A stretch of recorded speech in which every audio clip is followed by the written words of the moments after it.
ओम शांति। आपका प्रश्न है, दुआ और पुण्य में क्या अंतर है? उत्तर है, दुआ और बद्दुआ दो शब्द है ना, जैसे पाप और पुण्य। दुनिया में भी कहते हैं कि कभी भी किसी की बद्दुआ नहीं लेना, नहीं तो बर्बाद कर देगा। बद्दुआ का अर्थ जैसे होता है कि किसी के मन में या हमारे व्यवहार से उसको दुख पहुंचता है, तो उससे जो नेगेटिव वाइब्रेशंस निकलते हैं वो बद्दुआ होती है। ऐसे ही जब हम अच्छे कर्म किसी के लिए करते हैं, उसकी दिल नहीं दुखाते और उसको समय पर मदद करते हैं, तो उसके मन से जो अच्छे वाइब्रेशंस निकलते हैं वो है दुआएं। तो दुआ हम अनेक रीति से कमा सकते हैं। छोटी छोटी चीज़ों से लेकर बड़ी बड़ी दुआएं मिल सकती है और वही पुण्य कर्म बनता जाता है। और दुआ हमारे घर में जो काम वाले हैं, फैक्ट्री में हैं, दुकानों में हैं, अगर हम उसके जो जैसा व्यवहार हम करते हैं उस अनुसार उसके मन से हमारे प्रति दुआ बद्दुआ निकलती है। जैसे कई बार हम उसका जो हक बनता है, पैसा सैलरी का बनता है और हम कम देते हैं, शाकभाजी वाले के पीछे पड़ जाते हैं छोटी छोटी बातों में, तो वो हमें दुआ नहीं मिलती, उसका मन खुश नहीं होता है। और आजकल यही नेचर है, शाक वाला है, काम वाला है, उसके साथ हम 2-2 रुपये 5-5 रुपये के लिए बार्गेन करते हैं। जो 5 रुपया हमारे लिए कुछ नहीं है, लेकिन वो गरीब व्यक्ति के लिए बहुत सारे पैसा है। तो आप सोचो कि जब हम मॉल में जाते हैं तो 200-300 गुना भाव होता है, हम बाई कर लेते हैं, वहाँ बार्गेन होता ही नहीं है। और यहाँ छोटी छोटी बातों में हम बार्गेन करते हैं। तो ये सब चीज़ें बताती है कि दुआ कमाने की तो बात ही नहीं, लेकिन उसको मन को जो दुख पहुंचाते हैं, धीरे धीरे धीरे वो बड़ा बनता जाता है। तो हम छोटी छोटी बातों में भी दुआ कमा सकते हैं। जो जितना जिसका हक है वो देना है। अच्छा काम किया तो उस अनुसार उसको उसका रिटर्न देना है, अप्रिशिएट करना है, जिससे सब खुश रहे। और ये दुआ धीरे धीरे छोटी से बड़ी बनती जाती है। दुआ से ही हमारा सूक्ष्म शरीर खत्म होता है, माना साफ होता है। तो दुआ वही कमा सकता है जिसके अंदर गुण एक्टिव है। दुनिया में अभी जब अवगुण है, विकार है, वो जल्दी दुआ नहीं कमा सकते, क्योंकि वो 5 विकारों के वश है। लेकिन जब हम ज्ञान मार्ग में आते हैं तो हमारी धीरे धीरे पॉजिटिविटी बढ़ती है, ज्ञान हमारे रग रग में आना शुरू होता है, तो हम ये दुआ का कार्य करते हैं।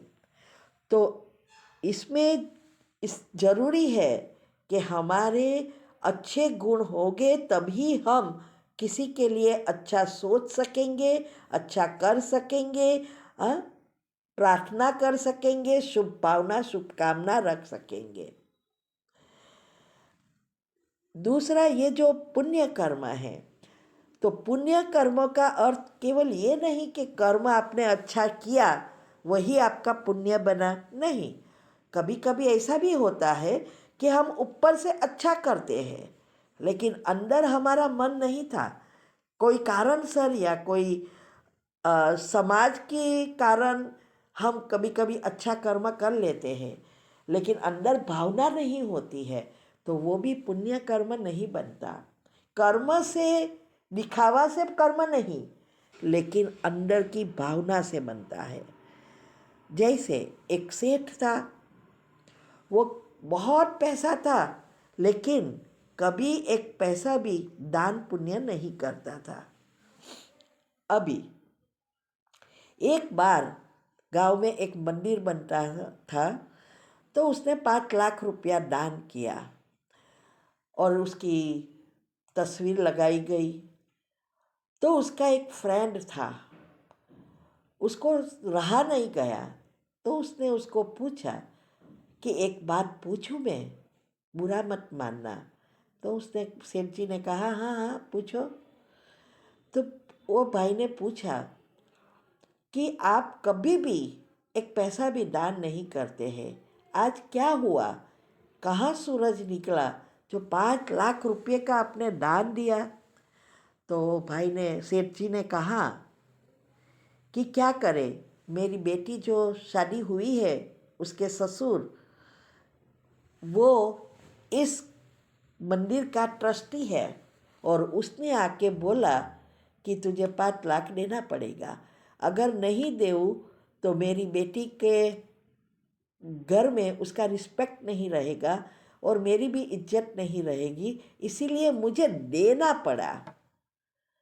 अभी ये जो है, आप सोचो, दान किया लेकिन मन में भावना नेगेटिव है, तो क्या उसका फल मिलेगा? कभी नहीं।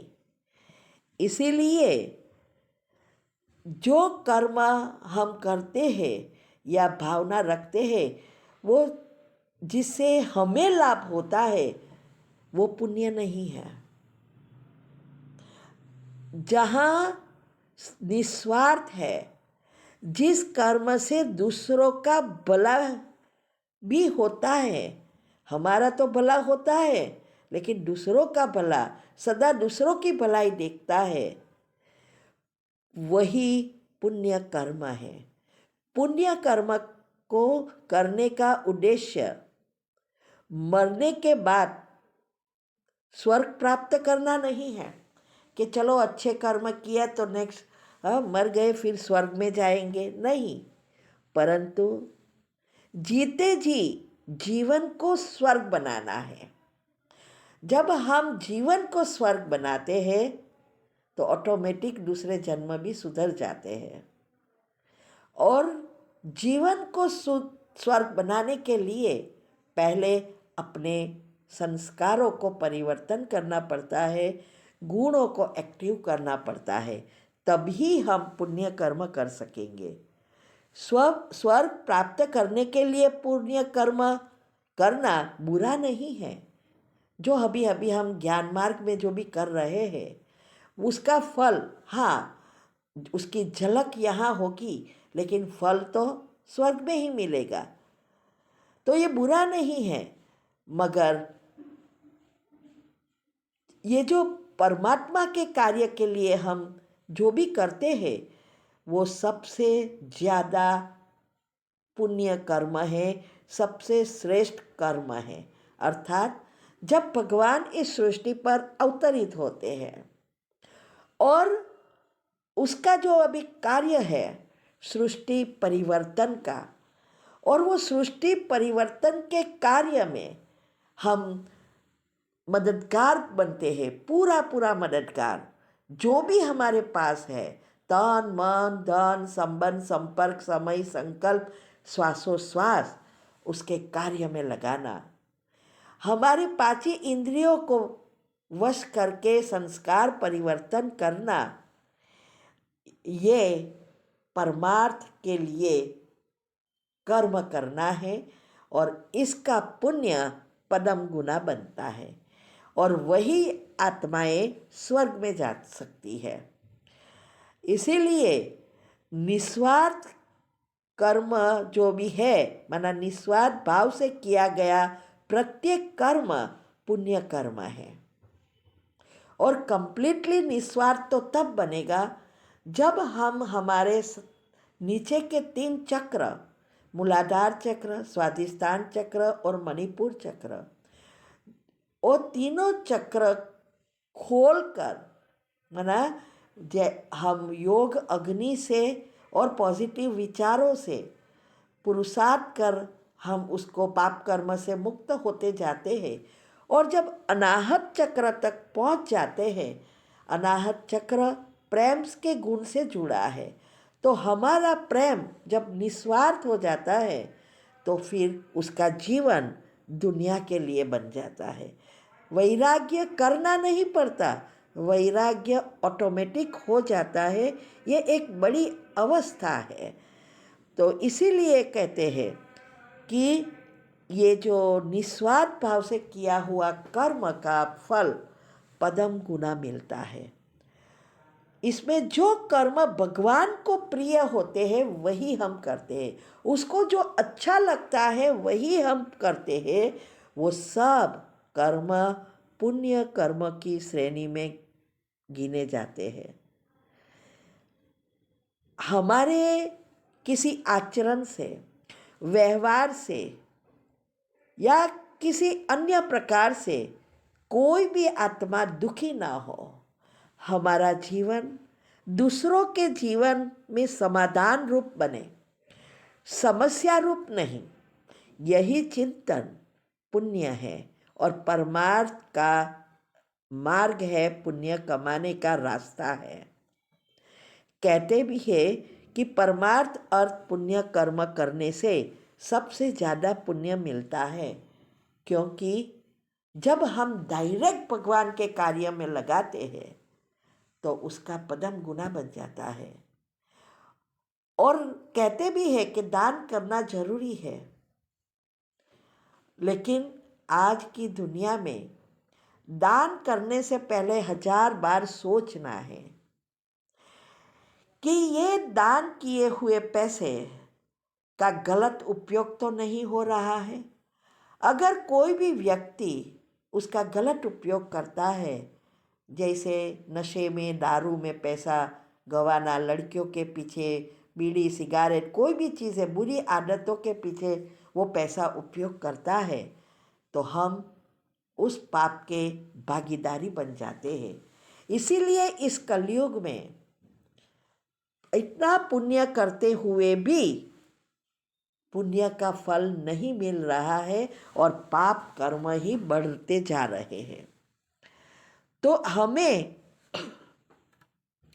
जब हमारा प्रेम निस्वार्थ हो जाता है तो सभी से प्रेम समान, सभी की रक्षा करना, आवश्यकता होने पर हर संभव सहायता प्रदान करना, उनके सुख दुख के साथी बनना और ऐसा कोई कार्य न करना है जिससे उनके मन को ठेस पहुँचे। दूसरों के कल्याण के लिए कर्म करते रहना, दूसरों के लिए जीवन जीना पुण्य कर्मों की श्रेणी में सब आता है। इसीलिए ये देवताओं के आगे हम फूल, अगरबत्ती और दिया जलाते हैं। अर्थात इस देवताओं ने अपना जीवन अगरबत्ती की तरह उपयोग किया, अर्थात अपना जीवन भगवान के कार्य में देकर अपने फूलों की महक से अपने सारे गुण एक्टिव करके शरीर छोड़ा। माना अगरबत्ती जैसा खुद का जीवन दूसरों के लिए, अगरबत्ती क्या करती है, वो जलती है लेकिन सुगंधी रख के छोड़ जाती है। ऐसा ही देवताओं ने किया, इसकी ही यादगार अभी तक पूजा पाठ करते हैं। फूल जैसे कोमल गुणों से भरपूर बन गए और आत्मा का दिया जगाया। इसीलिए वो दूसरों के लिए जो जीता है वही देवता बन जाते हैं। शास्त्रों में भी कहा है, जिस ईश्वर ने विश्व ब्रह्मांड की रचना की है उसी ने इस विश्व में हमारा छोटा सा जीवन निर्धारित कर रखा है, माना दिया है। ईश्वर ने हमें अपना जीवन चलाने के लिए कर्म करने की पूर्ण स्वतंत्रता दी है, लेकिन मनुष्य जीवन के क्रियाकल्पों में या कर्म में वो जरा भी हस्तक्षेप नहीं करते हैं। अर्थात वो कुछ करते नहीं हैं, कर्म के अनुसार सबका नियम अनुसार फल मिलता है, जीवन जाता है। तो यह सब हमारे ऊपर निर्भर करता है कि हम अपने जीवन को अपने श्रेष्ठ कर्मों से कितना सुगंधित बनाते हैं या दुर्गंधित बनाते हैं। इसमें बुद्धि शुद्ध पवित्र चाहिए। ये सिर्फ परमात्म ज्ञान से ही बुद्धि स्थूल से सूक्ष्म शुद्ध पवित्र बनेगी। इसके सिवाय दुनिया में कोई रास्ता है नहीं। ईश्वर ने मनुष्य को ही विवेक रूपी बुद्धि दी है, जिससे हम जीवन को उत्तम से उत्तम बनाकर चला सके और संपूर्ण सुख भोग सके। और इस सुख भोगने के लिए ही इस सृष्टि पर हमें भेजा है, न कि दुख भोगने के लिए। लेकिन आज जो कलयुग में दुख अशांति बढ़ गई है, कई प्रकार के दुख है, उसका कारण मनुष्य खुद है। उसके विचारों के कारण बुद्धि जब स्थूल बन जाती है, अशुद्ध बन जाती है, तब इसको दुख प्राप्त होता है। हमारा जीवन कर्मेंद्रिय, ज्ञानेंद्रिय, मन, बुद्धि व आत्मा द्वारा संचालित होता है। श्रवण शक्ति के माध्यम से ही हम ये विचारों को बदल सकते हैं। जितना हम बातों को समझेंगे, उतारेंगे, उतना हम परिवर्तन कर सकेंगे। वाणी रूपी जो शक्ति से मधुरता एवं शालीनता से परिपूर्ण वाणी का भी प्रयोग करें। एक एक शब्द बोलने से पहले उसके ऊपर विचार करें। हमारा मुख द्वारा या शरीर द्वारा जो आहार है वो भी ऐसा होना चाहिए जिससे हम सदा स्वस्थ रहकर दूसरों को भी स्वस्थ बना सके। समस्त ज्ञानेंद्रियों एवं कर्मेंद्रियों से इस जीवन को पावन बनाने का पूरा प्रयत्न करना चाहिए। मन से ही श्रेष्ठ चिंतन मनन, बुद्धि से आध्यात्मिक ज्ञान का संचय कर हमारे जीवन को आनंद के मार्ग की ओर आगे बढ़ाना है। सत्यचित आनंद स्वरूप हमें यहाँ ही बनना है। इसीलिए शास्त्रों में भी कहा है कि दान पुण्य करते रहो तो पाप कर्म हैरान नहीं करेंगे।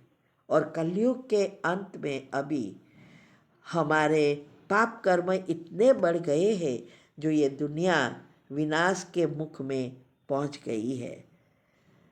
तो सबसे श्रेष्ठ दान पुण्य है, दान है ज्ञान दान, जिससे बहुत सारा पुण्य बनता है, पदम गुना। ठीक है। ओम शांति।